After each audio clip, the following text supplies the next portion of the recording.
आणि गडचिरोली जिल्ह्याच्या किनाऱ्यावरती एका गावामध्ये फिरता दवाखाना चालवतो, साप्ताहिक दवाखाना, ते पंडित गायकवाड या ठिकाणी आले आहेत। मी त्यांचंही स्वागत करतो आणि आपल्या कार्यक्रमाला आपण पुढे जाऊया। मी दिवाकरजी पाटणे यांना विनंती करतो की त्यांनी सुद्धा या ठिकाणी आपलं मनोगत व्यक्त करावं। दैनिक बहुजन सौरभ या दैनिकासाठी उद्घाटनाला मला आमंत्रित केलं। सर्वात पहिले आयोजकाचा मी आभार मानतो। या कार्यक्रमाला उपस्थित असलेले या कार्यक्रमाचे अध्यक्ष डॉक्टर सिद्धार्थजी कांबळे, प्राध्यापक घोडेसर सर, इंजिनियर विजय मिश्रांजी,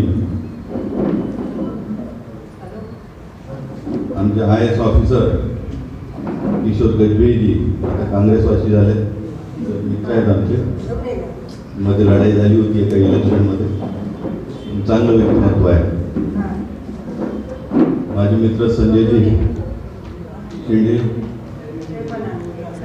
विनोदजी उली पवार, या बहुजन सौरभचे संपादक निलजी फुलझेले, संध्याताई राजूरकर लोकमतमध्ये होत्या तेव्हापासून परिचय 25 वर्षापासून माझा आहे त्यांच्याशी। अशी काही धडपडीचे व्यक्तिमत्व संध्याताई, नंतर उपस्थित असलेले सर्व गणमान्य आणि माझ्यासमोर हॉलमध्ये असलेले श्रोतावर्ग, बुद्धिवंत मान्यवर, बहुजन चळवळीशी, OBC मुक्ती मोर्चाशी मागच्या 25 वर्षापासून आम्ही जुळलेलो आहोत।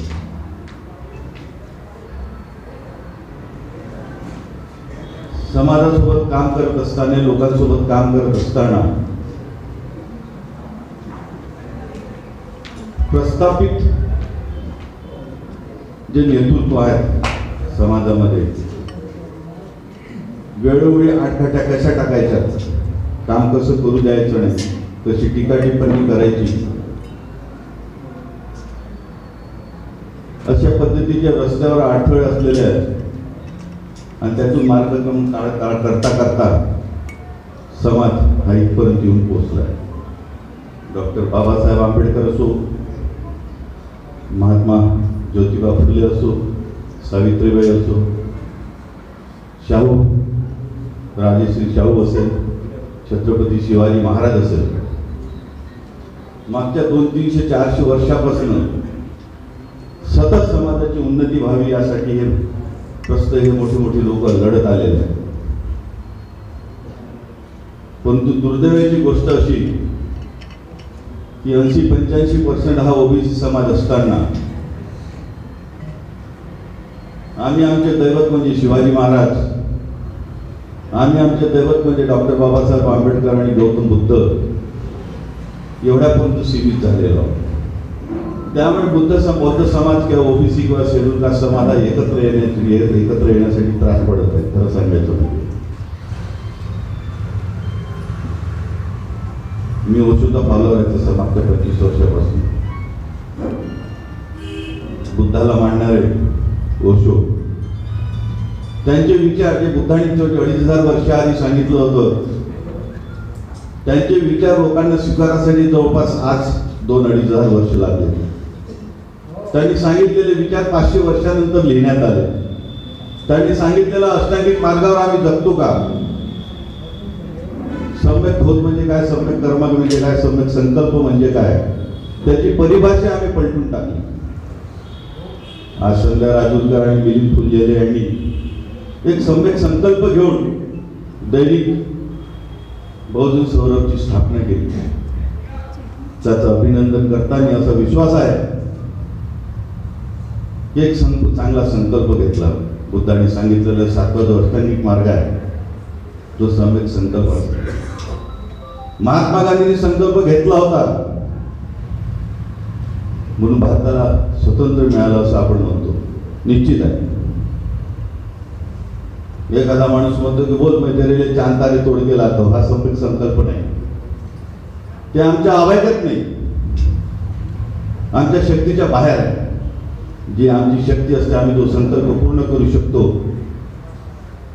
तो संकल्प घ्यायला बरा असतो, तो आम्ही सफल करू शकतो. 25 वर्ष आधी विलास मुक्तेमानी जनवाद काढलं होतं, आम्हाला बोलवलं होतं त्यावेळेस. जनवादची वाट लागली, कारण आम्ही तशी मराठी माणसं धंद्यामध्ये नसतो. मी एकटा धंद्यात आहो सध्याच्या स्थितीमध्ये, सफल धंदा करतो. आज 5-50 लोक माझ्याकडे कामं करतात, मी रोजगार उपलब्ध करून दिला, नोकरीच्या भानगडीत न पडता. एक छोटंसं वर्तमानपत्र 20-25 वर्ष आधी मी शिवसेनेत आता या मागे होतो, त्यावेळेस शहराचा अध्यक्ष असताना, जिल्हा प्रमुख असताना काढण्याचा प्रयत्न केला, पण टाके तुटले. मदत करायला कोणी तयार नसतो, कारण वर्तमानपत्राच्या क्षेत्रामध्ये मारवाडी जैन समाज हा पाय रोवून बसलेला आहे. आणि वर्तमानपत्र हे जे चालत असते ते ॲडव्हर्टाईजमेंटवर असते.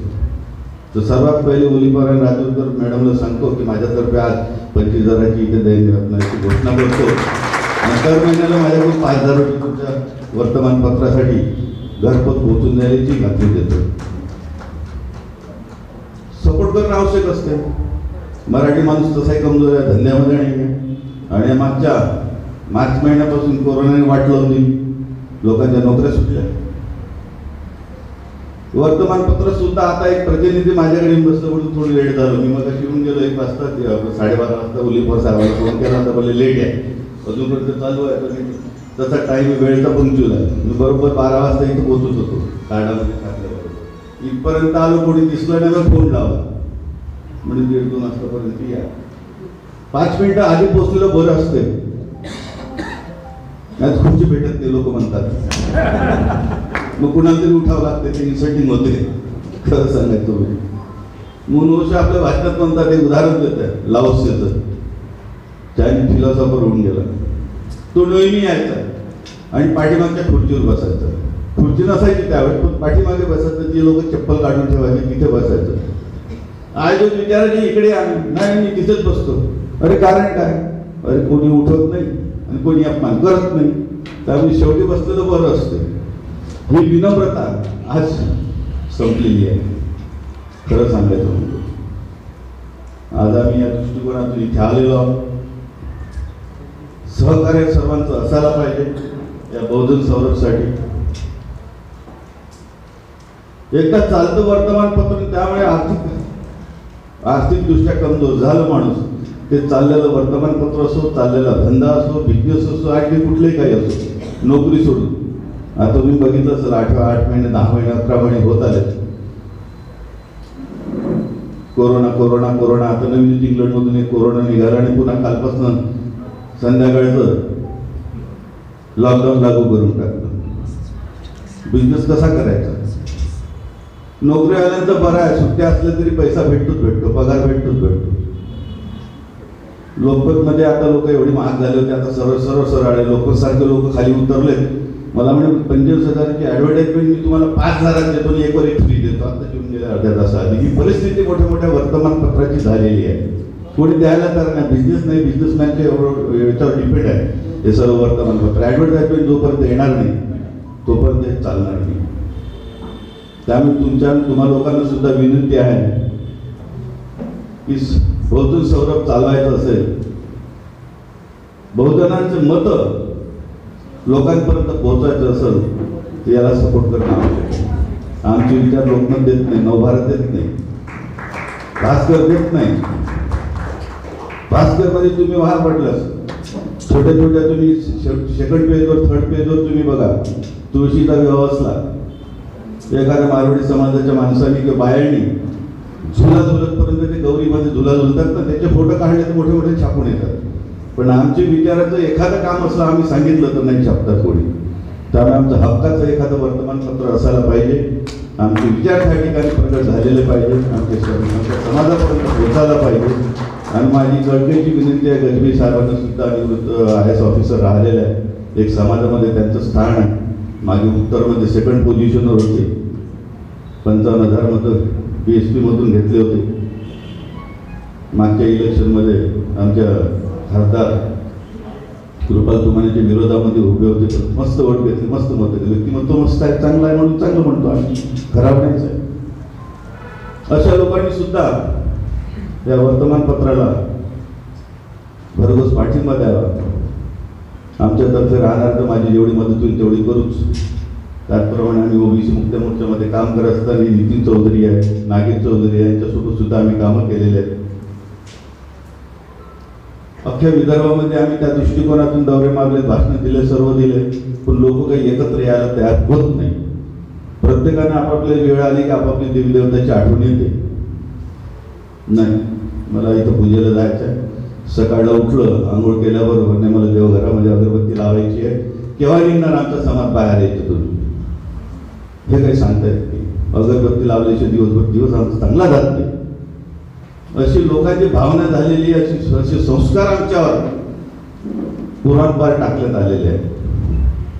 700 वर्षे मुघलांनी राज्य केलं आम्ही म्हणतो, मुघलांनी आम्हाला शिकवलं नाही म्हणून 700 वर्ष राज्य केलं हे सरळ सांगतो.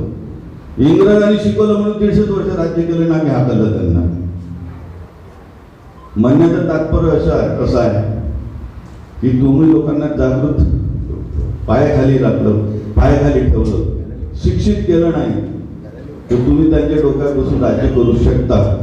ही 700 वर्षाची आलेली स्थिती होती. पण इंग्रजांनी आम्हाला इंग्रजी शिकवलं, त्यांना 150 वर्षात बाहेर जावं लागलं. आजचं सुद्धा सरकार तेच करतात. कुठल्या ना कुठल्या मार्गातून मी जरी हिंदुत्ववादी संस्थेशी जुळलो असलो तरी माझा वेळा आणि भोपळ्याचा संबंध त्यांच्याशी असतो. मला तोंडावर येते तेच मी बोलतो त्यांच्याशी. पटत असेल तर ठेवा, नाही हातला बाहेर, पार्टीच्या बाहेर. त्यामुळे मला आजपर्यंत वरती चढू दिले नाही, तिकीट मिळाली नाही. तिकीट मिळाली तर काम पाडायचं कसं ते सुद्धा त्यांनी ठरवून दिलेलं होतं. अशा परिस्थितीमध्ये आपल्याला कार्य करावं लागतं, करायचं आहे. जास्त वेळ घेत नाही. आपण इथं मला आमंत्रित केलं, माझे 2 शब्द ऐकून घेतले, त्याबद्दल आपलं स्वतः वर्गाचं धन्यवाद. जय महाराज.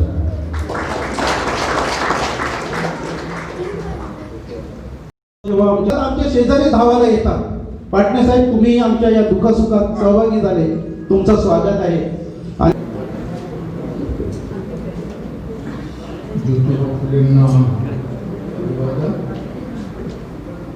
भारताच्या संविधानाचे परमपूज्य डॉक्टर बाबासाहेब आंबेडकर यांनाही अभिवादन. आपणा सर्वांना साधुवाद, विनम्र अभिवादन, मंगलकामना आणि सप्रेम जय भीम. 31 जानेवारी 1920ला मूक नाईट सुरू झाला. या संबंधात लिहिण्यात आलं होतं की there is no better vehicle than a newspaper to voice or protest against the injustice meted of us and to suggest the means to find out solutions to better our conditions. हे त्यावेळी वर्तमानपत्राचे 2 उद्देश मानण्यात आले, पक्षी होते. एक तर आमच्या व्यथा वेदना आम्हाला लोकांपर्यंत पोहोचवायच्या, आणि दुसरं असं की फक्त व्यथा वेदना पोहोचवायच्या नाही, तर त्या व्यथा वेदनांचं निराकरण कसं होईल, त्या व्यथा वेदनांचं निराकरण कसं होईल याच्या उपाययोजनाही आम्हाला बाबासाहेबांच्या शब्दात जर सांगायचं असेल तर बाबासाहेबांनी जी नियत प्रकाशित केली त्यांचं ध्येय आणि उद्दिष्ट या शब्दात मांडता येऊ शकेल. Tell the slave that she is a slave. या ठिकाणी ही ठिकाणी शब्द मुद्दा वापरतोय, she is a slave and she will free. आज गरज आहे tell the slave that she will be a slave. संविधानाच्या नंतर संविधानाने ती मुक्त झाली होती, परंतु आता परिस्थिती अशी येत आहे की she will again be a slave. आणि त्यामुळे tell the slave that she will be a slave and she will revolt from right नाव.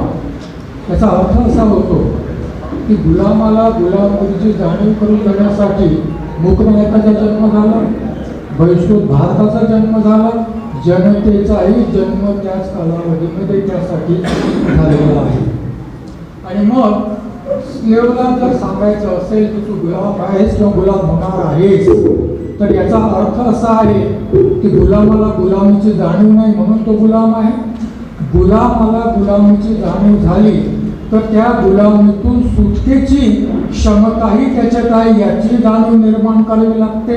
आणि तुझ्या मुक्तीसाठी तूच जबाबदार आहेस, तिसरा कोणीही येणार नाही, हाही त्यामध्ये अर्थ विपरीत आहे. 3 गुलामीची जाणीव निर्माण करणं, त्याच्यामध्ये क्षमता आहे याची जाणीव निर्माण करणं आणि तुझ्या मुक्तीसाठी तूच आहेस, दुसरा कोणीही तुझ्या मुक्तीला येणार नाही याची जाणीव निर्माण करून देणं हे होतं. बाबासाहेबांनी जी वर्तमानपत्र काढली, जी नियतकालिका काढली, प्रत्येक नियतकालिक याच्या मागे किंवा पुढे एक आंदोलन आहे. आंदोलनातून हे सर्व निघालं. आता उल्लेख केला की दिल्लीला किसान आंदोलन सुरू आहे.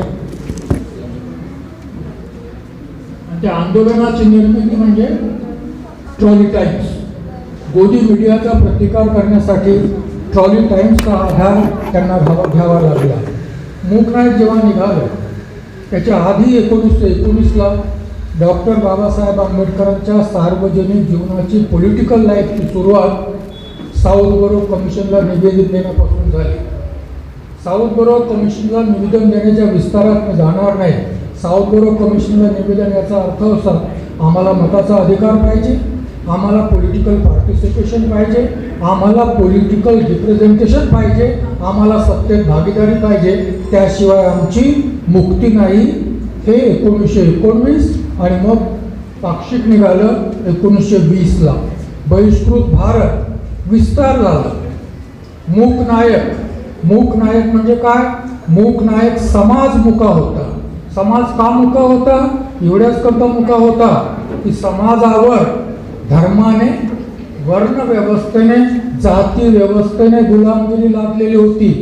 या गुलामगिरीचा परिणाम म्हणून समाज शिक्षणापासून वंचित होता, समाज आजीविकेच्या स्वातंत्र्यापासून वंचित होता, समाज पॉलिटिकल पार्टिसिपेशन पासून वंचित होता आणि त्यामुळे तो मुका होता. बहिष्कृत भारत, आम्ही भारतीय आहोत परंतु आम्ही बहिष्कृत आहोत आणि त्यामुळे आमची बहिष्कृतता संपावी, आम्हीही इतरांसमान या देशात मुक्तपणे वावरावं याकरता बहिष्कृत भारतच्या आसपास काय होतं? बहिष्कृत भारतच्या आसपास होतं महाडचा सत्याग्रह. महाडच्या सत्याग्रहाला बहिष्कृत भारताने जेवढं पाठबळ दिलं त्या आंदोलनाला, बहिष्कृत भारत ज्या तारखेला निघालं त्याच्या आधी 19 आणि 20 मार्चला पहिली महाड परिषद झाली आणि त्यानंतर 25, 26, 27 मार्चला दुसरी महाड परिषद झाली, ज्याला आम्ही मनुस्मृती दहन दिवस म्हणून आज पाहतो. ती तेवढ्यापुरती सीमित नव्हती. सकारात्मक बोलायचं असेल तर ती समतेची प्रस्थापना करण्याकरता आयोजित करण्यात आलेली परिषद होती, जिची तुलना डॉक्टर बाबासाहेब आंबेडकर फ्रान्सच्या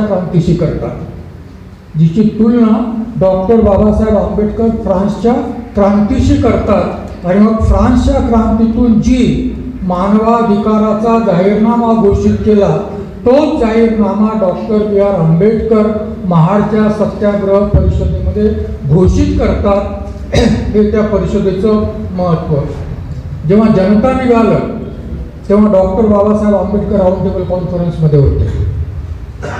जनता निघालं तेव्हा डॉक्टर बाबासाहेब, तारखा आहेत माझ्याकडे पण मी जाणार नाही विस्तारात, त्यावेळी doctor Babasaheb Ambedkar round table कॉन्फरन्समध्ये होते आणि 20 नोव्हेंबर 1930ला डॉक्टर बाबासाहेब आंबेडकरांचं राऊंड टेबल कॉन्फरन्समध्ये पहिलं भाषण झालं. काय म्हणतात डॉक्टर बाबासाहेब आंबेडकर? ब्रिटिशांना निघून जा, तुमची आम्हाला गरज नाही, तुमच्या राजवटीमध्ये आम्ही जसे होतो तसेच आहोत, काही फरक पडला नाही, काय गरज आहे तुमची? We want government of the people, by the people and for the people. सर्व भारताचे प्रतिनिधी जेव्हा औपनिवेशिक स्वराज्याची मागणी करत होते तेव्हा डॉक्टर आंबेडकर एकटे भारतीय प्रतिनिधी, भारतीय म्हणतो ते अस्पृश्यांचे प्रतिनिधी म्हणून गेले, परंतु ते खऱ्या अर्थाने भारताचे प्रतिनिधी होते आणि त्यामुळे त्यांनी मागणी केली की we want government of the people, by the people and for the people. त्या 3 मागण्या आहेत. एक तर भारत स्वतंत्र झाला पाहिजे, भारतात लोकशाही आली पाहिजे आणि त्या लोकशाहीत आम्हालाही इक्वल पॉलिटिकल पार्टिशनची संधी मिळाली पाहिजे. याच्याकरता जनता याच्याकरता जनता अधिक व्यापक झाली. भारताचा विचार आहे बहिष्कृत भारत. जनतेच्या याच्यामध्ये म्हणतात डॉक्टर बाबासाहेब आंबेडकर की बहिष्कृत भारताने मूक नाही एका विशिष्ट समाज घटकासाठी होते, परंतु आता व्यापक विचार करण्याची गरज आहे. त्या काळात मी लक्ष वेधून इच्छितो महोदय तुमचं, त्या काळात जी परिस्थिती होती ती परिस्थिती अशी होती की उद्देश स्पष्ट होते आणि शत्रूही स्पष्ट होता. डॉक्टर बाबासाहेब आंबेडकरांना माहीत होतं की मी गुलाम आहे आणि मला गुलाम करणारा कोण आहे, मला समाज गुलाम आहे आणि त्यांना गुलाम करणारा कोण आहे हे स्पष्टपणे माहीत होतं. उद्देश स्पष्ट होता, टार्गेट ग्रुपही स्पष्ट होता. 1950 26 जानेवारी भारतात संविधान लागू झालं. आज भारतात गुलाम कोण आहे? प्रश्न विचारा स्वतःला की आज भारतात गुलाम कोण आहे? कोण आहे गुलाम? संविधानाने जर तुमच्या सगळ्यांच्या स्वातंत्र्याची घोषणा केली असेल,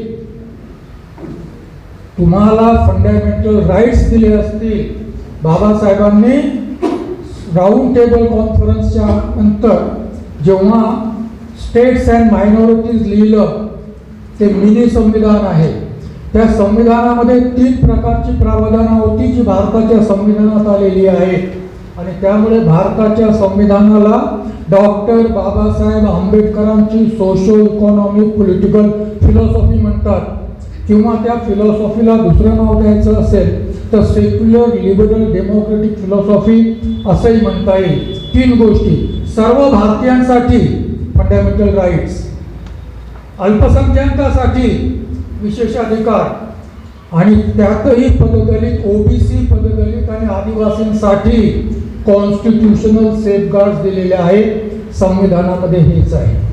आणि मग जर आम्ही संविधानाला या दृष्टीने पाहत नसू तर मग आम्ही कॉन्स्टिट्यूशनल सेफगार्ड्समध्ये गुंतून पडलेलो आहोत आणि त्यामुळे आम्ही मुक्त आहोत हे आम्हाला कळतच नाही.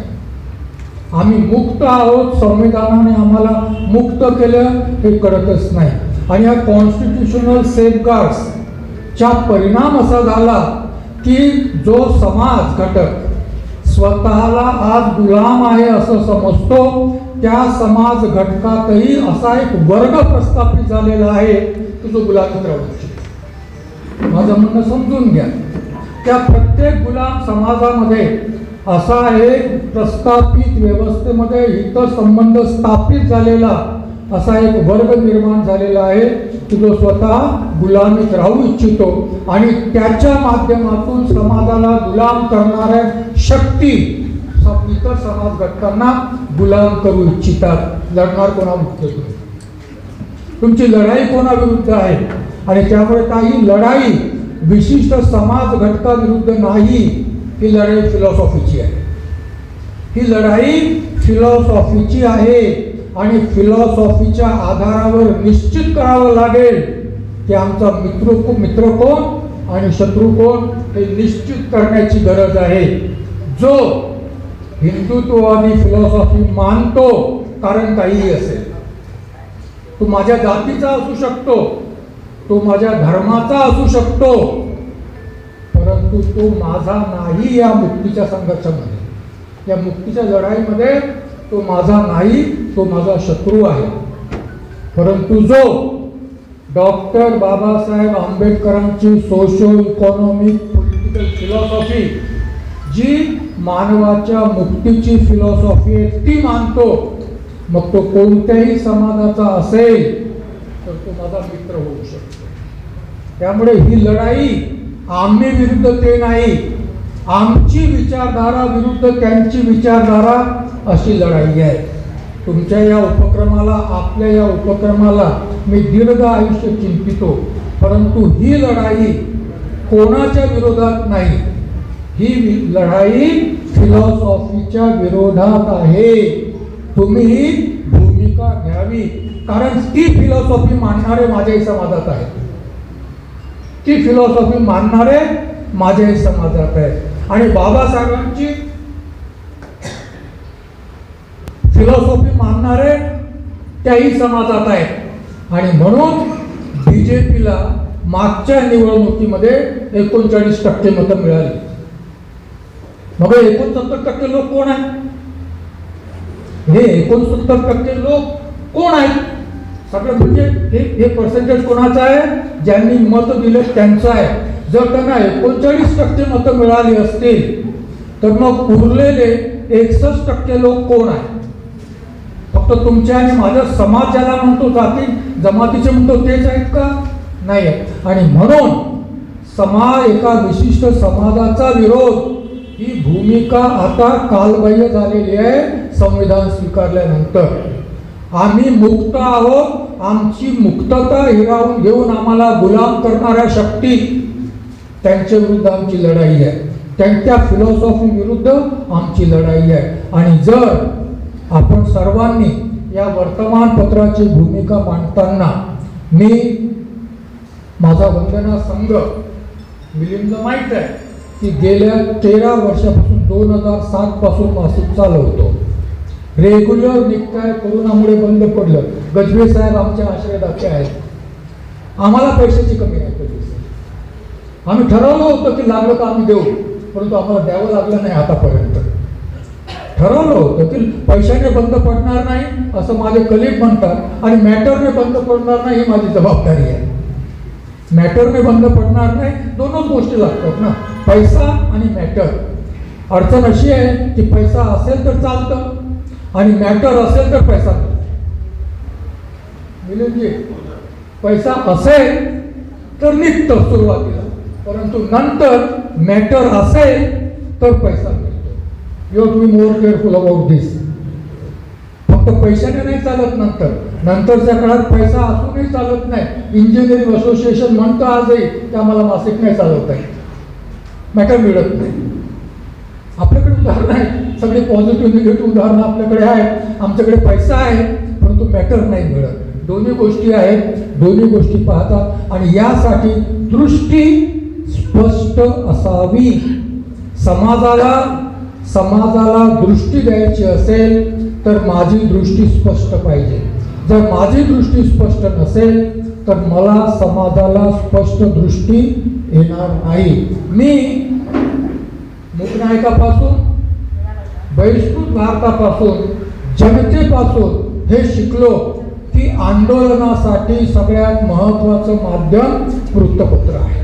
आजही आमचा समाज डिजिटल मीडियावर फारसा नाही ज्यांच्यापर्यंत आम्ही पोहोचू इच्छितो. आजही आमचा समाज प्रिंट मीडियावर जास्त अवलंबून आहे. या काळात पुन्हा एकदा मी या वृत्तपत्राला, या दैनिकाला मंगलकामना देतो, दीर्घायुष्य चिंतितो आणि मला बोलावल्याबद्दल तुमचे आभार मानतो. धन्यवाद.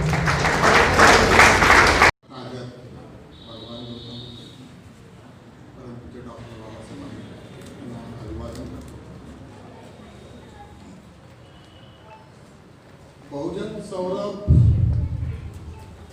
हा एक ॲक्सिडेंट आहे. ॲक्सिडेंट कसा की कोरोनाच्या काळात सर्व लोक आपापल्याला आयसोलेशनमध्ये होते आणि ट्रेडमध्ये होते. त्या ट्रेडमध्ये परिवर्तन विचार मंचच्या माध्यमातून रेग्युलरली आम्ही 3 महिने कार्यक्रम चालवले आणि लोकांना एक वेगळ्या पद्धतीचं आम्ही काहीतरी देऊ शकतो. आणि त्याच काळात बहुजन सौरभची निर्मिती झाली. माझ्याच ऑफिसमधनं आम्ही ज्यावेळेस राडे साहेबांना सांगितलं की बाबा महानायक बंद झालेला आहे, आम्हाला लोकांना सर्व परेशानी होत आहे, कमीत कमी काही तर वाटतं चांगलं येऊ द्या.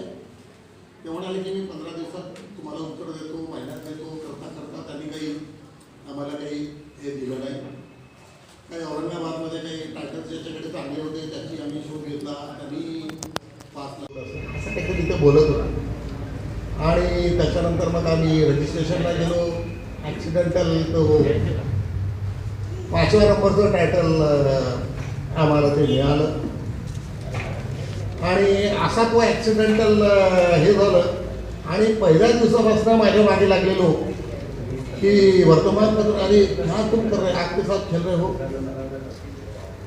मला अनेक लोकांनी इतका सपोर्ट केला, पण तरी मला जी भीती होती, म्हणून मी बँकेत अकाउंट ओपन करताना फॉर्म म्हणून वाट बघत होतो की समजा जर असं काही दुर्घटना झाली तर कसं होईल, लोकांना पैसे परत करावे लागतील मला, म्हणून मी अकाउंट उघडण्यात थोडा डिले करत होतो. पण नंतर माझ्या लक्षात आलं की मी त्या अकाउंटला हातही लावलेला नाही आणि माझे 1/4 पैसे संपले नाही आणि पेपरही आला आणि ॲडव्हान्सही दिले. सर सांगायचं म्हणजे तुमची जर इच्छा असेल तर काहीही शक्य नाही, कुठलीही घटना होऊ शकते. मी तुम्हा सर्व लोकांना पुन्हा आज अस्वस्थ करतो की माझ्याकडे 2 वर्षाचा पूर्ण सर्व साठा तुमच्यासाठी आहे. 2 वर्ष तुम्हाला कुठे चिंता करण्याची गरज नाही, तुम्ही सांभाळून घ्या.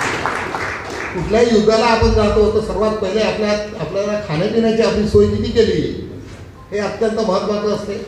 समजा जर खाण्यापिण्याची सोय केली नाही तर कसलं युद्ध लढणार तुम्ही, आणि त्याच्यासाठी तुमची काय अवस्था आहे हे सर्वात पहिले तुम्ही ठरवायला पाहिजे. आणि मी त्यासाठी सांगितलं की 2 वर्षाची माझी तयारी आहे.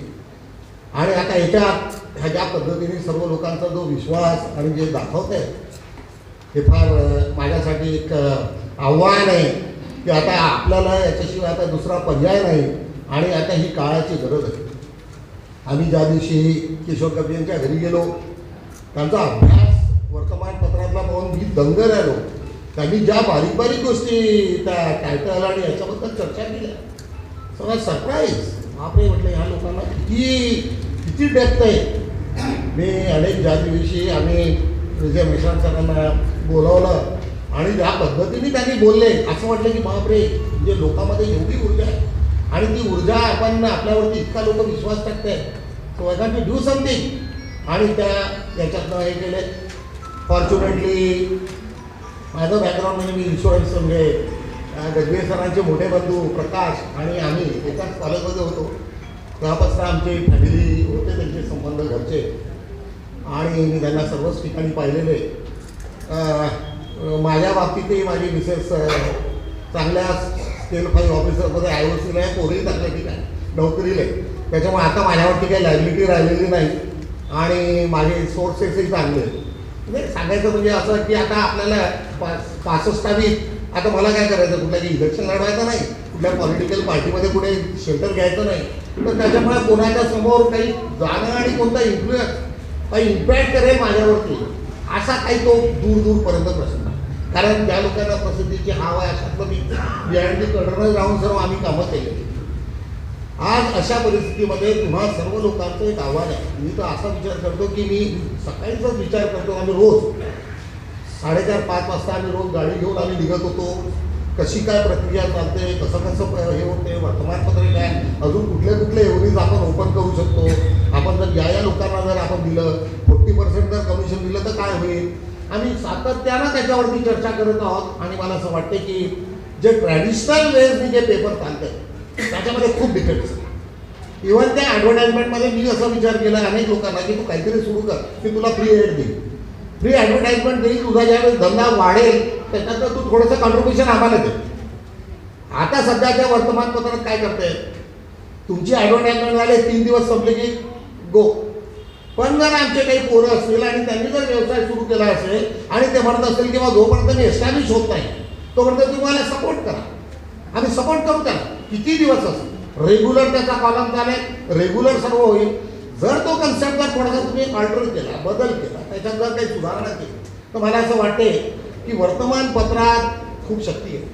आता माझा तो फार संबंध नव्हता, पण रेग्युलरली मी चांगलं वर्तमानपत्र वाचत होतो. टाइम्स ऑफ इंडिया, जे तेवढे पेपर्स.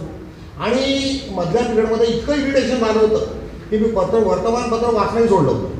कारण इतकं मोनोटोनस, इतकं इरिटेटिंग, 30 न्यूज, 30 वारंवार आणि प्रिज्युडिस झालेलं. वाचनालाही असं वाटतं की बापरे काय पब्लिक वाचायचं, त्यापेक्षा बेटर डोंट रीड. पण आता असं वाटायला लागलं की त्याच्याशिवाय पर्याय नाही, वर्तमानपत्राशिवाय पर्याय नाही, बहुजनामध्ये गेल्याशिवाय पर्याय नाही.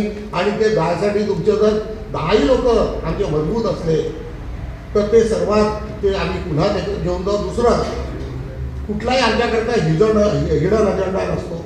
सर्वजण एकाच ठिकाणी सकाळपासून संध्याकाळपर्यंत राहतो.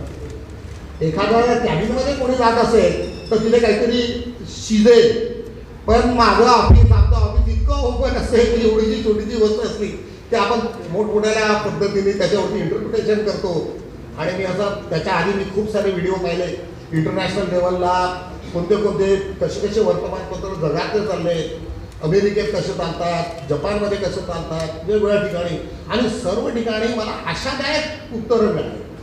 मला असं वाटलं सर्व लोकांनी सांगितलं तिथं गोल्डन माईन, तुम्ही इथून गोल्ड माईनमधनं इथं तुम्हाला खूप काही काढता येतं. आणि याचा हे कसं, मी लंडनला 4-6 महिने राहिलो, तिथे छोटे छोटे वर्तमानपत्राचे छोटे ते पर्टिक्युलर आर्टिकल 14, आर्टिकल 16 अशा पद्धतीचे छोटे छोटे निघून तिथे लोक प्रसार माध्यमातून मोठ्या प्रमाणात काम करत होते. मला असं वाटते की बहुजन सौरभ हा सर्व ह्या ट्रॅडिशनल याला अपवाद नंबर 1. याचा हिशोब सर्व लोकांच्या ह्याच्यातनं परगणीतनं आलेलं आहे. त्याच्यामुळे तुम्ही कोणी मला हिशोब विचारला तर पटकन मी तर आता वीकलीच सर्व लोकांना कम्युनिकेट करायला लागलो की आपला एवढा खर्च, एवढा बॅलन्स, एवढा आहे. त्याच्यामुळे कसं की हा कोणाचा मालकी हक्क नाही आहे. सर्व कोणी मला येऊन इथे विचारलं की तुम्हाला मागच्या हप्त्यातला हिशोब नाही दिला, हा तुझा हिशोब, याने दिलेला पैसा. जिथे जिथे ज्यावेळेस ट्रान्सपरन्सी तुमच्या जवळ येते त्यावेळेस लोकांना विश्वास आहे. ट्रान्सपरन्सीमध्येही आली होती आम्ही लॉर्ड बुद्धाच्या विचार, पण नंतर काय झालं त्याच्याबद्दल मी कडू दिवस होते आपले तर सोडा. परंतु विश्वास लोकांनी टाकून तो कुठे गेला, लोकांना तो इतका हे झालासा होता. आणि आपल्या आंबेडकरी समाजात त्या पेपर मीडियाने खूप प्रगती केली, पण नंतरचा काय वाईट निघाला आणि तो विषय आपण करायचा नाही. परंतु आज विजय मेश्राम साहेबांनी जी खंत केलेली आहे त्याच्याबद्दल मला फार वाईट वाटलं की आज आपण आपल्या लोकांना, आणि त्यांची बरोबर आहे की तुम्ही एवढे लोक करून त्यांनी केलं शेवटी काहीच नाही. म्हणजे सर्व लोकांना मी धन्यवाद देतो की आज तुम्ही आज गोव्यात आल्यात. जो विश्वास आमच्या टीमवर दाखवला, मिलिंद भाऊवर सांगितला, संध्या असो किंवा गरवी सर असो की आम्ही सर्व असो की जे सगळ्या घटना आमचे रक्षक होऊन आम्ही रोज सकाळी 6 वाजल्यापासून तर 9 वाजेपर्यंत आमची बैठक असते माझ्याच घरी रोज. म्हणजे असं कुठेही न चुकता आणि वेगवेगळ्या विषयावरती आम्ही चर्चा करतो. तसंच संध्याकाळी जर आमच्या उद्याच्या पेपरची हेडलाईन्स काय असायला पाहिजे याच्यावरती राहील. माझा असा विचार आहे की 4 ते 5 वाजता आपण सर्व 4-5 लोक किंवा जे कोणाला शक्य होत असेल की त्यांनी मला कळवावं की आजच्या पेपरची ही लाईन असायला पाहिजे, हे असं असायला पाहिजे. You are most welcome. आणि जर आम्ही करू तर मला असं वाटतं की आमचं जे स्वप्न आहे, समाजाचं स्वप्न आहे, तर आम्ही काहीतरी लेवलला कुठे ना कुठे पुश करण्याचा प्रयत्न करू. आणि या पेपरला आम्ही ज्या मोठ्या प्रमाणात कसं नेता येईल आणि सायंटिफिकली कसं त्याला चांगलं होईल. आणि आता इतकं इझी झालेलं आहे की तुम्ही जगातल्या कुठल्याही मी बरेचदा कधी रशियन TV पाहतो, कधी कुठल्या TV इतक्या इंडियाच्या न्यूज इथे याच्या आधी तिथून येतात. आज इतकं तुमच्याकडे आहे, इतके सॉफ्टवेअर आहे की त्या न्यूज तुम्ही ताबडतोब घेऊन पटापट करून हेडलाईन, म्हणजे बाकीच्या पेपरपेक्षा या मीडियाला कितीतरी मागे तुम्ही सोडू शकता. प्रॉबेबली तुमचं माइंड झालं पाहिजे, तुमचा लॅब वर्क चांगलं झालं पाहिजे, तुमचे थॉट्स क्लिअर असले पाहिजे, आणि बिलकुल कुठे तुमच्या मनात शंका कुशंका नसतील तर मला असं वाटते विषमतेवरती विजय मिळवायला जास्त वेळ लागणार नाही. फक्त काही ठराविक लोक पाहिजे आणि ते मजबूत पाहिजे. वैचारिक लेवा जर मजबूत असतील तर मला असं वाटते की आम्ही बहुजन सौरभ तो पिक्चर तुम्हाला काहीतरी वेगळं झालेलं आता बोलण्यापेक्षा बेटर आहे की दरवर्षी पुढच्या वेळेस आम्ही येऊ, पुढच्या 1 वर्षाच्या नंतर आम्ही पुन्हा भेटू, त्यावेळेस आम्ही तुम्हाला रिव्ह्यू घेऊ की आम्ही काय केलं, आम्ही कुठे होतो आणि आता निश्चितच त्याच्या प्रत्येक लेवलवरती आम्ही त्याचा सहभाग तुम्हा लोकांचा सहभाग त्याच्यात ठेवू अशी मी ग्वाही करतो आणि इथेच थांबतो. जय हिंद, जय हिंद. असं म्हणतात की कठीण काम आहे. आता सरांनी कॉमेंट्स केलं, मेश्राम सरांनी फार कठीण काम आहे, परंतु हे काम सोपं आहे असा आत्मविश्वास आमच्यात निर्माण करणारे मिलिंद फुलझेले आणि दुसरे आमचे एक रथाचं चाक मिलिंद फुलझेले आणि दुसऱ्या रथाचं चाक सिद्धार्थ कांबळे. कांबळे साहेब म्हणायचे की मेरे पास में भी पैसा भरपूर है सर, बस आप पेपर चालू करो. ही हिंमतच खूप मोठी होती. सर म्हणायचे माझ्या बायकोला 2.5 लाख रुपये पगार आहे, मी खूप कमावून ठेवलं, नागपुरात 4-5 घर आहेत, बंगले आहेत, मुंबईलाही आहे, बस आता मला करायचंच काय, मला तर समाजाला काहीतरी द्यायचं आहे.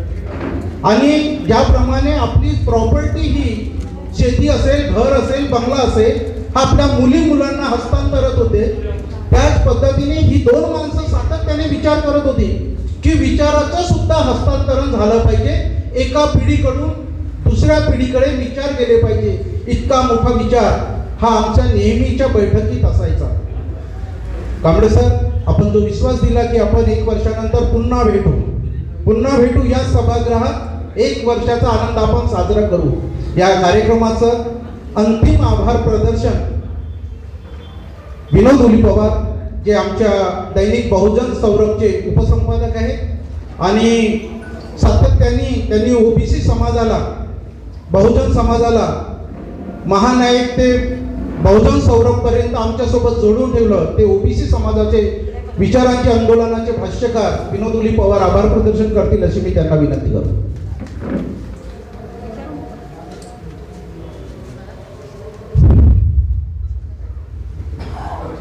तथागत गौतम बुद्ध, महात्मा बसवेश्वर, संत तुकाराम, संत नामदेव, महात्मा ज्योतिबा फुले, सावित्रीबाई फुले, छत्रपती शाहू महाराज, डॉक्टर बाबासाहेब महाराज, आंबेडकर, संत तुकडोजी महाराज, बाबा, अण्णाभाऊ साठे, मान्य कांचीरामजी इत्यादी महामानवांना अभिवादन करून मी आभार प्रदर्शित दैनिक बहुजन सौरभच्या या लोकार्पण समारंभात आज आमच्या क्षेत्राला मान देतो.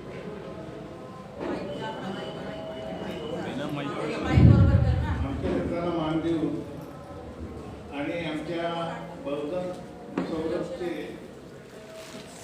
प्रबंध संपादक डॉक्टर ॲडव्होकेट सिद्धार्थ कांबळे यांच्या अध्यक्षतेखाली पार पडलेल्या त्या आजच्या मनस्वी आनंद सोहळ्यात प्राध्यापक देविदास गोळे सर यांनी आवाज मिळवून आम्हाला जे मुलांचं मार्गदर्शन केलं त्याबद्दल मी त्यांचा मनस्वी बहुजन सौरभतर्फे आभार मानतो. तसेच इंजिनियर विजय मेश्रामजी, त्यांचं तर सुरुवातीपासून बळ राहणारच आहे, नुसतं वरवरच नाही, आर्थिकपासून तर नैतिकपर्यंत आता यात सर्व आलं. आणि कॉन्फिडन्स गेन करण्यासाठी जे आम्हाला त्यांनी महत्त्वाची भूमिका आमच्या बहुजन सौरभच्या करायला कारण देऊन आम्हाला जो धैर्य दिलं आणि आजच्या कार्यक्रमाचे मोलाचे शब्द सांगून आणि बहुजन सौरभ कसा गरजेचा आहे याचं जे ठासून सांगितलं त्याबद्दल मी त्यांचे विशेष आभार मानतो. आणि त्यांचं असंच सहकार्य, असंच धैर्य आमच्या पाठीमागं उभं राहील अशी अपेक्षा आहे. आमचे मित्र आणि काँग्रेसमध्ये असताना त्यांच्यासोबत आम्हाला काम करण्याची संधी भेटलेली आहे असे माजी सनदी अधिकारी आणि कॉर्पोरेशनमध्ये जे अधिकारी असताना आम्ही घंटानाट्य माध्यमातून अनेकदा त्यांच्यावर डेप्युटेशन घेऊन गेलो होतो आणि आम्ही तेव्हा खूप ॲग्रेसिव्ह होतो. तर असे किशोर गजबे साहेबांशी अनेकदा संबंध आलेला आहे. आणि असे ते किशोर गजबेजी आज इथं आल्यानंतर त्याचं हे स्वरूप पाहिलं, समाजभिमुख स्वरूप पाहिलं, आम्ही प्रशासकीय स्वरूप पाहिलेलं आहे, नंतर राजकीय स्वरूप पाहिलेलं आहे. पण आज त्यांनी जे मूल्य मांडलेले आहे ते नेमकं त्यांनी खऱ्या जागेवर त्यांनी बोट ठेवलेलं आहे की हे जे कॉम्बिनेशन आहे बहुजन म्हटल्यानंतर हा जो शूद्रातील शूद्र वर्णातील ओबीसीसह सगळे जेवढे वंचित लोक आहेत त्यांचं कॉम्बिनेशन सॉलिड झाल्याशिवाय देशाचे प्रश्न सोडवू शकत नाही. ही जी मांडणी त्यांनी सांकेतिक रूपात केलेली आहे ती सर्वांनी लक्षात घेण्यासारखी आहे. आणि ती मांडणी केल्याबद्दल आणि बहुजन सौरभला विशेष पाठबळ देण्याचं जे आश्वासन दिलं त्याबद्दल मी त्यांचे विशेष आभार मानतो. दिवाकर पाटील साहेब, माझा जो परिचय झाला त्यांचा तसा जुना परिचय होताच, पण समाज माध्यमावरून व्हॉट्सअप आणि फेसबुकच्या इंटरॅक्शनमधून ते जास्त जवळ आले. त्यांची ते मांडण्याची शैली आणि त्याच्यातून मग एकदा म्हटलं पाटण्याचा तुमचा भेटायचा आहे, मी सहज केलो आणि त्या पद्धतीने त्यांनी माझं स्वागत केलं आणि इंटरॅक्शन झालं. आणि नंतर बहुजन सौरभसाठी जेव्हा मी त्यांना बोलवलं आमच्या कार्यालयात मिटिंगला तेव्हा ते आले आणि तिथे मांडणी केली. आणि नंतर गेस्टमध्ये जेव्हा त्यांचं नाव घ्यायला ठरलं तेव्हा एका फोनवर कळवायला त्यांनी होकार दिला. आणि आज सगळ्यात अगोदर येणारे व्यक्ती ते होते, पण मीच थांबवलं, थोडा वेळ थांबा, विषय मित्रांनी उशीर येणार असल्यामुळे कार्यक्रम थोडा उशीर होईल. तर ते बरोबर टाईम मॅनेजमेंट करून इथे आले आणि त्यांनी जी मांडणी केली, आज जे बोलले ते फारच भावनिक होऊन बोलले आणि आमचं धैर्य वाढवलं. त्यांचं असंच सहकार्य आणि असंच माहिती बळ, आर्थिक बळ, जे काही बळ त्यांना द्यायचं ते दिलं.